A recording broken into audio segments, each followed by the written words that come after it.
ಮತ್ತೊಮ್ಮೆ ಕರಾವಳಿಯನ್ನೇ ಬೆಚ್ಚಿ ಬೀಡಿಸಿದ ಯುವತಿ ಕೊಲೆ. ಬಸ್ಗಾಗಿ ಕಾಯುತ್ತಿದ್ದ ಯುವತಿಯ ಮೇಲೆ ಎರಗಿದ್ದ ರಾಕ್ಷಸ.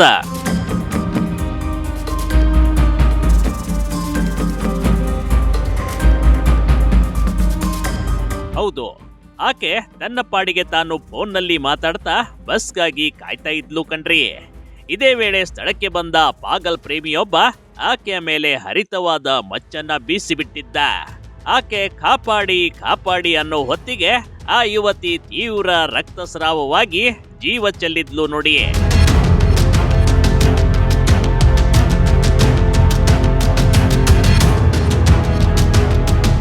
ವೈದಿಬೈ ಇಂಥದೊಂದು ಘಟನೆ ದಕ್ಷಿಣ ಕನ್ನಡ ಜಿಲ್ಲೆಯ ಬಂಟ್ವಾಳ ತಾಲೂಕಿನ ಬಿಸಿ ರೋಡ್ನ ಕೆಎಸ್ಆರ್ಟಿಸಿ ಬಸ್ ನಿಲ್ದಾಣದಲ್ಲಿ ನಡೆದೋಗ್ಬಿಟ್ಟಿದೆ.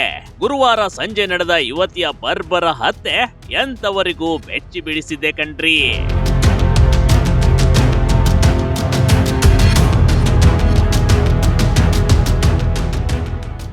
ಬಸ್ ನಿಲ್ದಾಣಕ್ಕೆ ಬಂದಿದ್ದ ಪಾಗಲ್ ಪ್ರೇಮಿ ಒನ್ ಸೈಡ್ ಲವ್ ಮಾಡಿದವ ಒಂದೇ ಬಿಟ್ಟನಲ್ಲ. ಹೀಗೆ ವಿನಾಕಾರಣ ಕೊಲೆಯಾದ ಯುವತಿ ಲಾವಣ್ಯ ಕಣ್ರಿ. ಈಕೆ ತನ್ನ ಪಾಡಿಗೆ ತಾನು ಬಸ್ಸಿಗೋಸ್ಕರ ಕಾಯ್ತಾ ನಿಂತಿದ್ಲು. ಈಕೆಯ ಮುಂದೆ ಬಂದಿದ್ದ ಪಾಗಲ್ ಪ್ರೇಮಿ ಚೇತನ್ ಲವ್ ಮಾಡುವಂತ ಕೇಳ್ಕೊಂಡಿದ್ದಾನೆ. ಈಕೆ ನಿರಾಕರಿಸಿದ್ದೇ ತಡ ಆತನ ಬಳಿ ಇದ್ದ ತಲ್ವಾರ್ ತೆಗೆದು ಲಾವಣ್ಯ ಮೇಲೆ ದಾಳಿ ಮಾಡಿ ಅಲ್ಲಿಂದ ಎಸ್ಕೇಪ್ ಆಗಿದ್ದ ನೋಡಿ.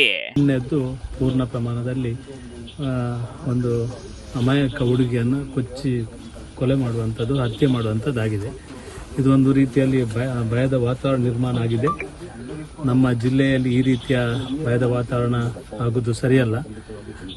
ಕೆಲವರ ಅಭಿಪ್ರಾಯ ಆ ಜಾತಿ, ಆ ಧರ್ಮ, ಈ ಧರ್ಮ, ಆ ವರ್ಗ, ಈ ವರ್ಗ ಇಲ್ಲ ಇರ್ಬೋದು. ಆದರೆ ನನ್ನ ಅನಿಸಿಕೆ ನಮ್ಮ ಜಿಲ್ಲೆಯಲ್ಲಿ ಯಾವುದೇ ತಪ್ಪಾದರೂ ಅದು ತಪ್ಪೇ, ಅದನ್ನು ಸರಿ ಅಂತ ಹೇಳಲಿಕ್ಕೆ ಆಗುವುದಿಲ್ಲ. ಇವತ್ತು ನಿನ್ನೆ ಏನು ಘಟನೆ ಆಗಿದೆ ಅದು 100ಕ್ಕೆ 100% ಮನುಷ್ಯ ಒಪ್ಪುವಂಥ ಸಂಗತಿ ಅಲ್ಲ. ಆ ಕುಟುಂಬದ ಈಗ ನಾವು ನೋಡಿದ್ದೇನೆ, ನಾನು ಬೆಳಿಗ್ಗೆಯಿಂದ ಪೋಸ್ಟ್ ಮಾರ್ಟಮ್ ಆಗುವ ಅಲ್ಲಿಂದ ಇಲ್ಲಿ ತನಕ ನಾನು ಬಂದಿದ್ದೇನೆ. ನನಗೆ ನೋಡುವಾಗ ಒಂದು ರೀತಿ ಬೇಸರ ಆಗ್ತದೆ. ಯಾಕಂದರೆ ಈ ರೀತಿಯ ಒಂದು ಬಡ ವರ್ಗದ, ಮಧ್ಯಮ ವರ್ಗದ ಮನೆಯಲ್ಲಿ ಹುಟ್ಟಿದಂಥ ಹುಡುಗಿ, ಕೆಲಸಕ್ಕೆ ಹೋದ ಹುಡುಗಿ ಮತ್ತೆ ವಾಪಸ್ ಮನೆಗೆ ಬರಲಿಲ್ಲ ಅಂತ ಹೇಳಿದರೆ ನಮ್ಮ ಪರಿಸ್ಥಿತಿ ಹೇಗುಂಟಂತ ಎಲ್ಲರೂ, ಇಡೀ ರಾಜ್ಯದ ಜನ ಅರ್ಥ ಮಾಡ್ತಾರೆ.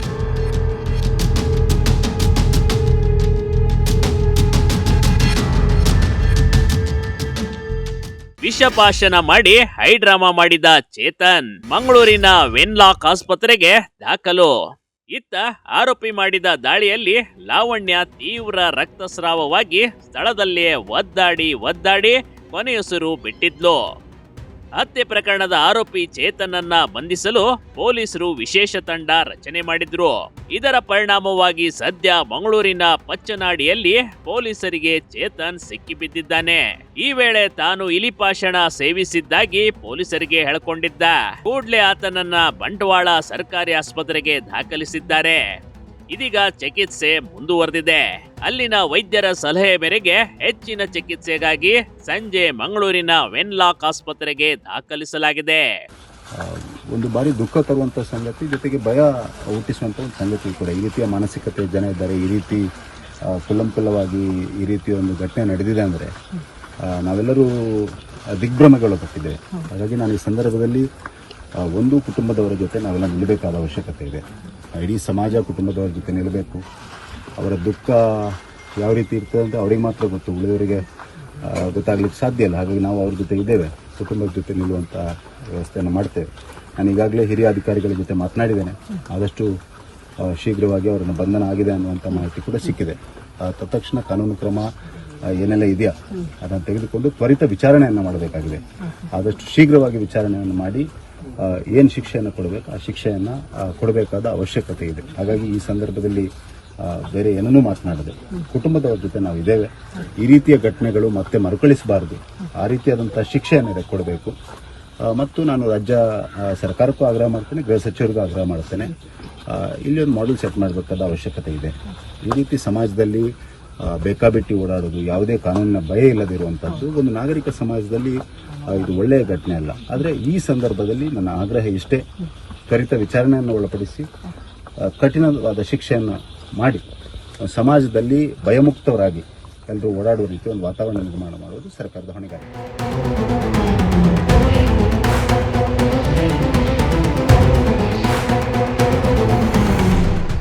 ಒನ್ ಸೈಡ್ ಲವ್ ಸ್ಟೋರಿಯೇ ಕೊಲೆಗೆ ಕಾರಣ.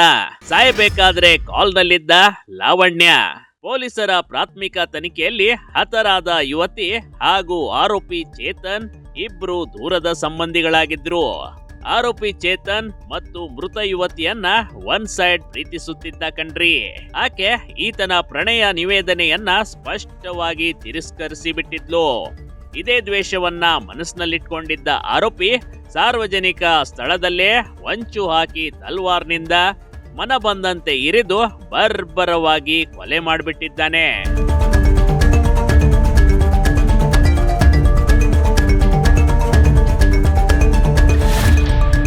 ಇನ್ನು ಲಾವಣ್ಯ ಕೊಲೆಗೂ ಮುನ್ನ ಈಕೆ ತನ್ನ ಭಾವನೊಂದಿಗೆ ಫೋನ್ನಲ್ಲಿ ಮಾತಾಡ್ತಾ ಇದ್ಲಂತೆ.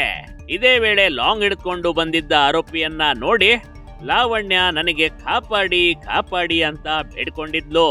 ಆಗ ಫೋನ್ನಲ್ಲಿದ್ದ ಭಾವ ತಕ್ಷಣಕ್ಕೆ ತನ್ನ ಸ್ನೇಹಿತರನ್ನ ಬಸ್ ನಿಲ್ದಾಣಕ್ಕೆ ಕಳಿಸಿಕೊಟ್ಟಿದ್ರು. ಅಷ್ಟೊತ್ತಿಗಾಗ್ಲೇ ಲಾವಣ್ಯನ ಪ್ರಾಣ ಪಕ್ಷಿ ಹಾರ್ ಹೋಗಿತ್ತು ನೋಡಿ. ಭೀಕರವಾಗಿ ಹತ್ಯೆ ಮಾಡಿದ ಬಗ್ಗೆ ನಾವು ತೀವ್ರ ಖಂಡಿಸ್ತೇವೆ ಮತ್ತು ಇದು ಆ ನೋವು ಕೂಡ ಇವತ್ತು ಅತಿವಾಗಿ ಎಲ್ಲರಿಗೂ ಕೂಡ ಇದೆ. ಇವತ್ತು ನಾವು ಎಷ್ಟೇ ಸಂತಾಪ ಏನೇ ಪರಿಹಾರ ಏನು ಹೇಳಿದ್ರು ಕೂಡ ಮಗಳನ್ನು ಕಳೆದಂಥ ತಂದೆ ತಾಯಂದಿರಿಗೆ, ಸೋದರ ಕಳ್ಕೊಂಡ ಸೋದರರಿಗೆ, ಅವರ ಸಮಗ್ರ ಕುಟುಂಬಸ್ಥರಿಗೆ, ಅವರ ಅಭಿಮಾನಿ ಮತ್ತು ನೆರೆಕರೆಯವರಿಗೆ ಆ ನೋವನ್ನು ಯಾರನ್ನೂ ಸರಿಪಡಿಸಲು ಸಾಧ್ಯವಿಲ್ಲ. ಆದರೆ ಇಂಥ ಕೃತ್ಯ ತೊಡಗಿಕೊಂಡ ವಿರುದ್ಧ ಕಠಿಣ ತುಂಬ ಹಿಂದೆ ತೆಗಿಬೇಕಂತ ತಿಳಿದಿದೆ. ಇನ್ನೂ ಕೂಡ ಹೇಳಿದಷ್ಟು ಇದು ಇಲ್ಲಿಗೆ ಒಂದು ಅಂತ್ಯ ಕಾಣುವಂಥ ಈ ರೀತಿ ವಿಕೃತ ಮನಸ್ಸಿನವರಿಗೆ ಅಂಥ ಕಠಿಣ ಶಿಕ್ಷೆಯನ್ನು ಇಲಾಖೆ ಕೊಡಬೇಕಂತ ಸೂಚಿಸಿದ್ದೇನೆ. ಬೇರೆಯವ್ರಿಗೆ ಕೂಡ ಒಂದು ಹೆದರಿಕೆ ಬರಬೇಕು, ಈ ರೀತಿ ಆಗ್ತದೆ ಅಂತೇಳಿ. ಆ ಸಂದೇಶವನ್ನು ಕೂಡ ನಾವು ಇವತ್ತು ಇಲಾಖೆಗೆ ನಾವು ಕೊಟ್ಟಿದ್ದೇವೆ. ಬಹುಶಃ ನಮಗೆ ಆ ಕುಟುಂಬ ನೋವಿನ ನಾವು ಕೂಡ ಇರಬೇಕು ನಾವು ಭಾವನೆ ಆಗ್ತದೆ ಮತ್ತು ಹೇಳಲಿಕ್ಕೆ ಬಯಸ್ತದೆ. ಅತ್ಯಂತ ಅವರಿಗೆ ಆತ್ಮಶಾಂತಿ ಸಿಕ್ಕಲಿ, ಅವರ ಕುಟುಂಬಸ್ಥರ ನೋವಂಥ ಶಕ್ತಿ ಪರಮಾತ್ಮ ಕೊಡಲಿ ಅಂತ ನಾನು ಪ್ರಾರ್ಥಿಸ್ತೇನೆ.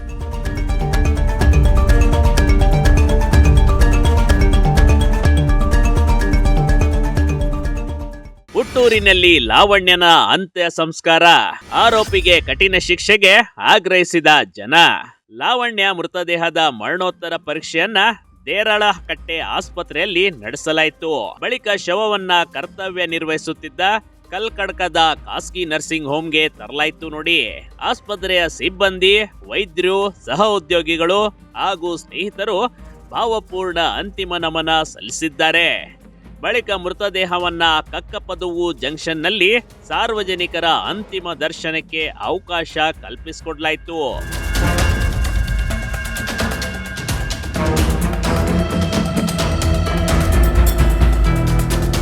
ಲಾವಣ್ಯ ನಿವಾಸದಲ್ಲಿ ಕುಟುಂಬದವರ ಆಕ್ರಂದನ ಮುಗಿಲು ಮುಟ್ಟಿದೆ. ಬಂಧು ಬಳಗ, ಸ್ನೇಹಿತರು ಹಾಗೂ ಗ್ರಾಮಸ್ಥರು ಕಣ್ಣೀರಿನ ನಮನ ಸಲ್ಲಿಸಿದ್ದಾರೆ.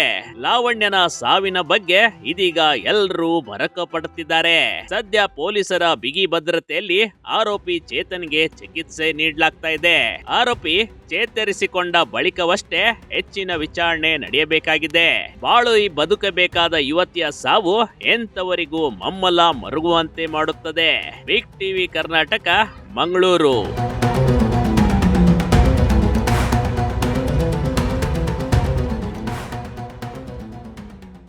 ಬಿಗ್ ಟಿವಿ ಕರ್ನಾಟಕ ಯೂಟ್ಯೂಬ್ ಚಾನೆಲ್ಗೆ ಈಗಲೇ ಸಬ್ಸ್ಕ್ರೈಬ್ ಮಾಡಿ.